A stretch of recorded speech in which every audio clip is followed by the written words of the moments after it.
go. Good morning, Jonathan. How are you today? Hi, Kaela. I'm fine, thanks, and hope you are too. Yes, I'm good. I'm good. So we decided we'd have a chat this morning, because you have something to share with us all. I think you've already shared it on some of your social media that you've decided to put yourself forward, for the election for mayor of West Yorkshire. Yeah, that's right. I mean, there's an election 2nd of May next year. There's quite a lot of mayoral elections across England, and there's English county council elections as well. And essentially, the aim is to do what you and I have been doing for 3 years now, which is to use elections as an opportunity to platform what's going on, to platform the war against the population that is, it's been initiated by international organisations that control the sort of captured political parties we have in this country. So it's an opportunity to platform that, but hopefully an opportunity to get elected as well and start to disrupt some of this hideous tyrannical agenda from the inside, rather than just shouting about it from the outside. Elections are rubbish and hard work, again, as you know well.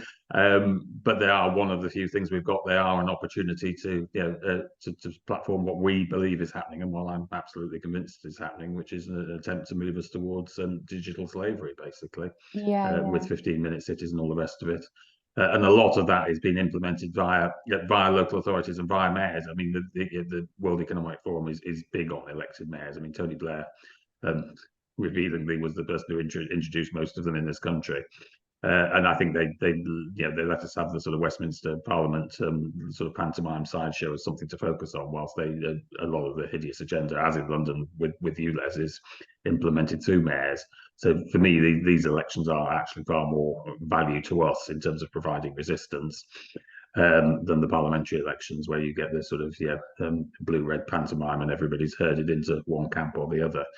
Because Parliament really doesn't have any significant authority now, from what I can see. It is most of it is done either by central government or increasingly by local governments, which includes mayors. Yeah, I mean, that was really going to be my first question, because obviously I'm familiar with using the platform of standing in council elections, the parliamentary elections.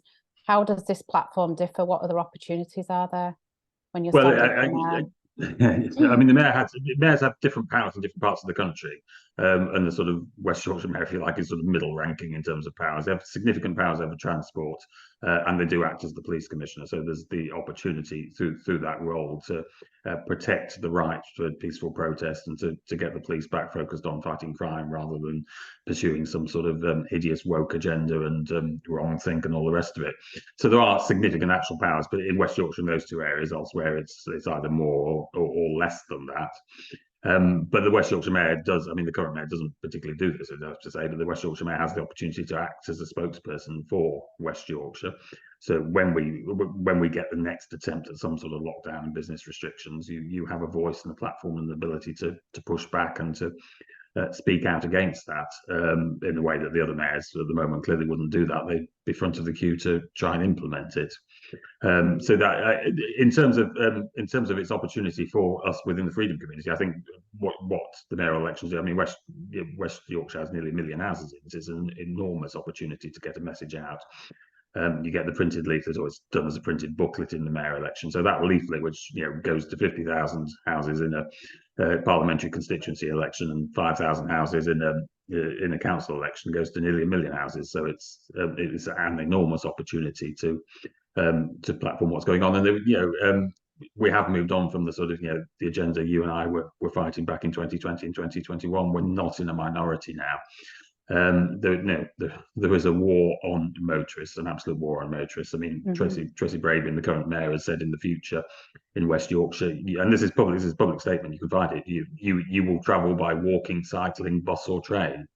That is her policy, and that's by implication Labour Party policy, that car journeys, which currently make up 84% of national travel, won't feature in the future. And that's why we're getting ULEZ. That's why we're getting these low traffic neighbourhoods. That's why we're getting the sort of cannibalisation of city centres like Leeds, so that if you're not on a bus or a bike, it's virtually impossible to travel around. Why insurance premiums are being chased forever upwards, and why we're getting the idiotic electric car agenda.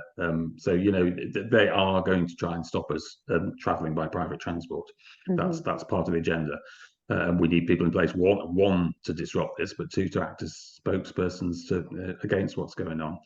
I mean, the other community within West Yorkshire, I think, are most definitely going to be under target of the farming community. I mean, the large agricultural areas of West Yorkshire, you tend to think of it as an urban area, and it is predominantly urban, but there are, as you know, because you live in West Yorkshire as well, aren't you, large agricultural areas. And when we see Ireland wanting to get rid of a third of their cows or whatever, and what's happened in Holland, that is coming here. They do not want us having independent sources of food. They want it all manufactured in Bill Gates's factories. And dairy herds and beef herds, for example, to be gone and to be lost from the economy. So I think the farming community are definitely going to be under attack, and under attack in West Yorkshire and elsewhere. But I can only do something about West Yorkshire at the minute. That's pretty much where I'm at. Yeah. And obviously they're two quite strong kind of policy ideas, I guess, that you've just put forward around transport and private cars, and then the farming community. How does what you're saying differ from the potential other candidates, do you think? Well, it's not clear who the other candidates are, but we can assume the main parties are all going to stand somebody, and within Yorkshire, the Yorkshire Party as well, need mentioning. I think the fundamental difference is much of this agenda is underpinned by the fake climate alarmism agenda, the notion that carbon dioxide is a poison rather than the source of life. And the fact that producers of carbon, which is obviously all mammals, need to be restricted and eliminated. So I don't sign up to that agenda. I don't believe that. I don't believe that there's man-made global warming, and I don't think that carbon dioxide is dangerous. I think it's helpful, which is why farmers pump it into polytunnels to make things grow faster. So I think you will find, I don't know, definitely, I think you'll find all the other candidates, including the Yorkshire Party candidate, are fully signed up to the climate change agenda. They may haggle about whether we need to implement net zero by 2050 or 2060 or whatever, but they're fundamentally signed up to the agenda that underpins this tyrannical nonsense. Whereas I, as an independent, I'm not signed up to that agenda. I think it's there to implement the digital slavery that they wish to implement, and it's a fraud and it's a scam, and I will call it out as such. I think the other fundamental difference is I'm not a party candidate. I'm an independent, and party candidates, however, and you and I have got experience in this. However sincere the intentions of some of the smaller parties, they are so easily open to capture and control by sinister sources. With an independent, you get somebody who is solely accountable to the people that elects them. They're not accountable to party bosses, and they're not accountable to the people who might be funding those party bosses. Obviously, that's most obvious in respect of the Labour and Tory parties, but it applies to the small parties as well. They're all open to capture, either directly or indirectly through corporate sponsorship. And that's why you should be voting independent, almost voting independent, even if you don't agree with what the independent stands for. Because I increasingly think that voting independent is your only opportunity, is our only opportunity of saving democracy. The party system is corrupted and useless and just simply not fit for purpose. And I'm sure you agree with that. Yes, I do. Yes. And obviously you've been really active for the last 3 years politically, first with Freedom Alliance and now standing as an independent. What's the appetite for what you're saying? What's the awareness level, do you think, when you're talking to people locally? It's moved. I mean, I think there is, you and I fought the vaccine mandates, and we were in a tiny minority doing that, and I think we were successful. And I think the number of people that stood up to didn't take the state injections made it impossible to implement the vaccine mandates, which they had hoped would just morph and segue quickly into digital ID and all the rest of the tyranny. So I think whilst it may not feel like a success and a victory, we'd have to count that as a success and a victory. And I think we learned an awful lot in the process of doing that as well, you and I and others. But I think this is different stuff. This is, we are now fighting, if you like, in this simplest form, a war on motoring, and nobody's, whether they're right wing or left wing, is particularly signed up to the notion that private transport is going to effectively be banned. So our job now is not really to to represent and fight for a tiny minority. It's to communicate to the majority that their way of life, which most of them value and cherish, is under very direct threat. And which is why our enemies are trying to do all of this under the radar. They're keeping it all very secret. I mean, Tracy Brabin said that statement's there, but you have to dig around to find it. It's not you have to go to page 46 of a 200-page document to find it. They're not on the BBC saying this stuff for obvious reasons, because if that was said, then people would start revolting and voting otherwise. So I think our job really now is to platform to the majority what is planned for them and what is happening to them. And I think that there is a real awareness and a real appetite for something different. Right, good. That's good. West Yorkshire is a huge area. There's a big population. How will you communicate that? Obviously, you mentioned that you get the opportunity to have a presence in a leaflet that will go out to all houses, but what can people who support the sorts of things that you stand for and live in West Yorkshire, what can they do to help you? Well, the first thing they can do is vote. That's the most important thing. And again, as we both know, the big problem with standing as a sort of outsider, a minority party or an independent is the percentage of people that simply don't vote. The dyed in the wool, red and blue, go out and vote for whoever their tribe put up as a candidate, and everybody else doesn't vote. So the most important thing is to vote.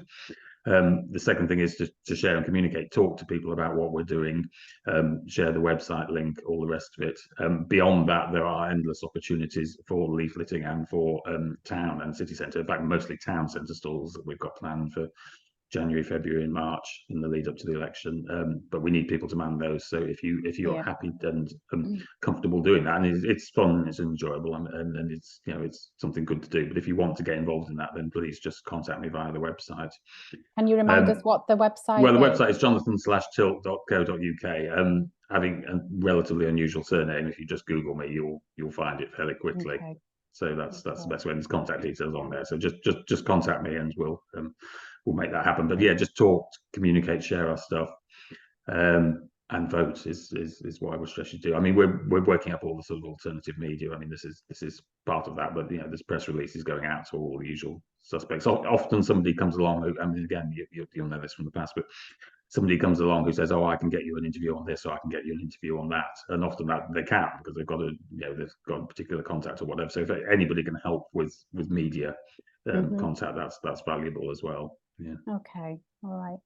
Well, thank you very much, Jonathan. We wish you lots of luck. I'm certainly, rooting for you. I think you would make an excellent candidate and an excellent mayor. And it's exactly what West Yorkshire needs at the moment.